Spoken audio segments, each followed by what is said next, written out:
ఎప్పుడైనా గమనించారా? కడుపులో ఆకలి మంట మొదలవ్వగానే మనస్సులో కోపమెందుకు మొదలవుతుంది?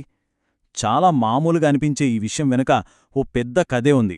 ఈరోజు మనం ఆ కథేంటో, ఆ రహస్యమేంటో తెలుసుకోబోతున్నాం. ఇది చాలా ఆసక్తికరంగా ఉండబోతోంది. సరే, ముందుగా ఆకలికి కోపానికున్న సంబంధం గురించి మాట్లాడుకుందాం. ఈ కథ మన అందరి జీవితంలో ఏదో ఒక టైంలో జరిగి ఉండే ఒక చిన్న సంఘటనతో మొదలవుతుంది. ఊహించుకోండి, రోజంతా బాగా అలసిపోయి నీరసంగా ఇంటికొచ్చారు. కడుపులో ఎలుకలు పరిగెడుతున్నాయి. అసలు మనకు ఆకలేసినప్పుడు కోపమెందుకొస్తుంది? ఇది మన దేశంలోనే కాదు, ప్రపంచంలో ఎక్కడికెళ్ళినా ఉండే ఫీలింగ్ కదా. మరి ఈ ఆకలికి కోపానికి మధ్య ఉన్న లింక్ ఎక్కడ మొదలైంది? సమాధానం మనకు ఒక పాతకాలం నాటి కథలో దొరుకుతుంది. ఆ కథలోకి వెళ్దాం పదండి. కథ మొదలయ్యేది దామనెల్లూరు అనే ఒక గ్రామంలో. అప్పుడు సాయంత్రం సమయం. మన కథలో ఒక కుర్రాడున్నాడు. పేరు లక్కీ. స్కూల్ నుంచి ఆకలితో అరుచుకుంటూ ఇంటికొచ్చాడు. కాని ఇంట్లో చూస్తే అమ్మ ఇంకా వంట పూర్తి చేయలేదు. అంతే, ఆ క్షణంలో వాడి చిన్న కడుపులో ఉన్న ఆకలి పెద్ద కోపమయి బయటికొచ్చింది. ఇక చూడాలి వాడి చిరాకు. నాకు ఆకలిస్తుంది, నాతో ఎవ్వరూ మాట్లాడకండి అని అరుస్తున్నాడు. ఇది గమనించిన ఆ ఊరి పెద్దాయన చంద్రయ్య లక్కీ దగ్గరకొచ్చి భుజంమీద చెయ్యివేసి, నాయనా, నీ ఆకలి వెనుకున్న కోపం కదేంటో చెప్తా వింటావా అని అడిగాడు. ఆ కదే ఇప్పుడు మనందరం వినబోయేది. సరే, ఇక ఆ పురాతన కథ ఏంటో చూద్దాం. చంద్రయ్య చెప్పడం మొదలుపెట్టాడు.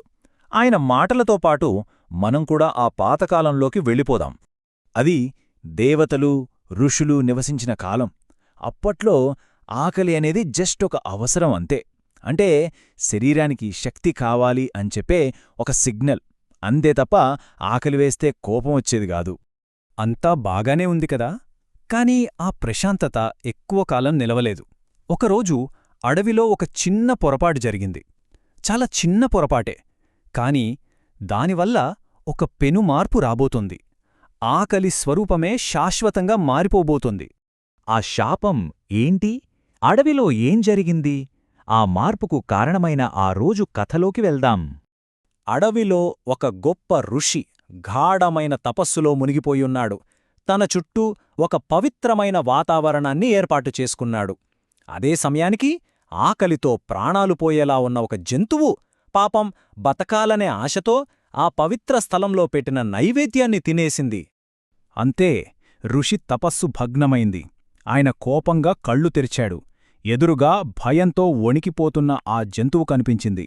ఆ కోపంలో ఆయన నోటినుంచి వచ్చిన మాటలు అవి మామూలు మాటలు కావు. యావత్ భూమి తలరాతనే మార్చేసే ఒక శాపం. ఆ శాపమేంటంటే, ఈ రోజునుంచి ఈ భూమిమీద ఆకలి ఎప్పుడొచ్చినా అది ఒంటరిగా రాదు, తనతో పాటే కోపాన్ని కూడా తీసుకొస్తుంది. చూడటానికి చిన్న శాపంలా ఉన్నా దాని ప్రభావం చాలా పెద్దది. ఆకలికి ఒక నీడలా కోపమంటుకుపోయిందన్నమాట. అంతే, ఆ ఒక్క క్షణంలో అంతా మారిపోయింది. శాపానికి ముందు ఆకలి అంటే కేవలం ఒక శారీరక అవసరం. కాని శాపం తర్వాత అది ఆకలి ప్లస్ కోపమైపోయింది. అంటే శరీరంతో మొదలైన సమస్య ఇప్పుడు మనసుకి కూడా పాకింది. ఇక ఆ రోజునుంచి అడవిలో పరిస్థితి మొత్తం తలకిందులయింది. జీవుల్లో ఓర్పు అనేదే లేకుండా పోయింది.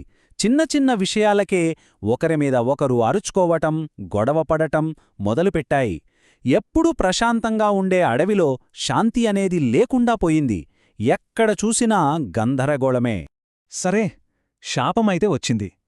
ఇప్పుడు ఈ కొత్త సమస్యతో ఎలా బతకాలి? దీనికేదైనా పరిష్కారముందా?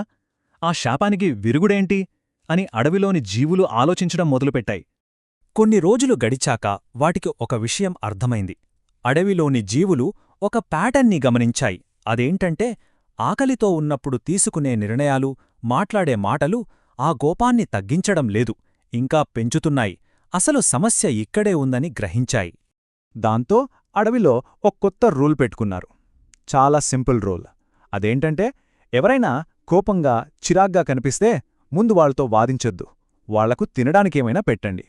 చూడండి, ఇది శాపాన్ని పూర్తిగా తీసేయదు, కానీ దాని ప్రభావాన్ని చాలా వరకు తగ్గిస్తుంది.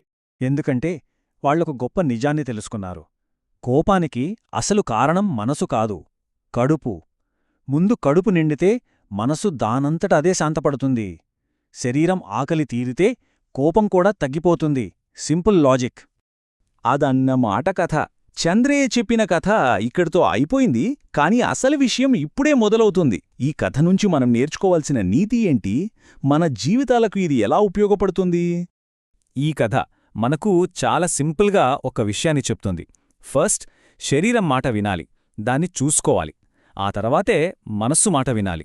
అంటే ఆకలిగా ఉన్నప్పుడు మనస్సు చెప్పే మాటలు, మన కలిగే ఆలోచనలు చాలా వరకు కరెక్ట్ కాదనమాట. వాటిని గుడ్డిగా నమ్మేకూడదు. కాబట్టి మనం గుర్తుపెట్టుకోవాల్సిన విషయమేంటంటే, ఆకలిగా ఉన్నప్పుడు కోపం రావడం సహజం. అది ఆ కథలో చెప్పిన శాపం ప్రభావం అనుకుందాం. కాని ఆ కోపంతో మనం ఏం చేస్తాం, ఎలా ప్రవర్తిస్తామనేది పూర్తిగా మన చేతుల్లోనే ఉంటుంది.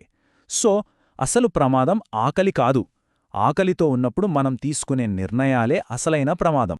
చివరగా ఆ కథలో ఒక మాటంటారు, తన ఆకలిని పట్టించుకోనివాడు తన కోపాన్నే తన శత్రువుగా చేసుకుంటాడు.